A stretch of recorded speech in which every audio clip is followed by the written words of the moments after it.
Good evening and welcome to the Business Day. I'm Herman Green.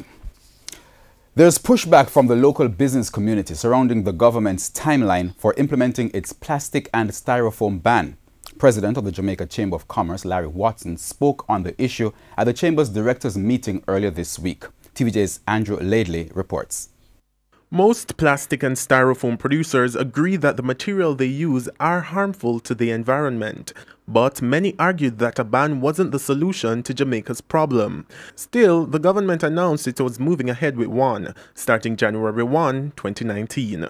President of the Jamaica Chamber of Commerce, Larry Watson, is now suggesting that the timeline may be too short to implement the change. Has sufficient time been given to the domestic producers who fill the marketplace requirements for such packaging to make the necessary adjustments to their facilities? Is a January the 1st, 2019 ban on the importation, manufacture and distribution of single-use shopping bags, food containers and other products made from styrofoam and a number of other products a reasonable one?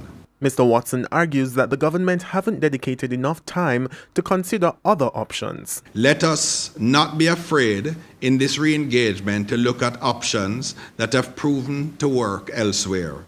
Is it feasible for us to introduce a charge to the consumer on the use of plastic bags? Some jurisdictions have done so and found that such a move has dramatically reduced consumption. Let's take some time and work this out properly. He's calling for all stakeholders to come back to the table and discuss the way forward. We urge manufacturers and distributors as well as the public authority to re-engage with each other with the knowledge that even more strict regulations are inevitable in years ahead, and that it is in the country's best interest for all sectors of the economy to be in sync on what is a national issue. For the Business Day, I'm Andrew Laidley. Pan Jam has acquired a 6% stake in the JMMB Group. The company bought the stake for $2.7 billion. Pan Jam says the investment is in line with its strategy to take meaningful equity positions in companies with a regional reach. In currency trading, the US dollar ended the day selling for $135.06. The Canadian dollar held firm at $104.97. The pound is being sold for $178.56, while the euro ended the day selling for $160.99 on average. Oil prices traded higher today. Oil for delivery in November went up by 62 cents. It settled at $72.19 a barrel.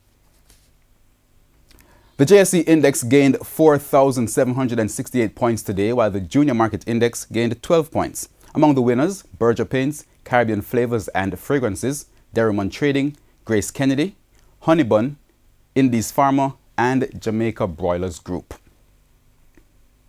Now we take a look at the losers today. Barita Investments, CAC 2000, Everything Fresh, Fosrich, GUS Corporation, Jamaica Stock Exchange, Lasco Financial Services, and Main Event Entertainment Group. And that's the Business Day. I'm Herman Green. Good evening.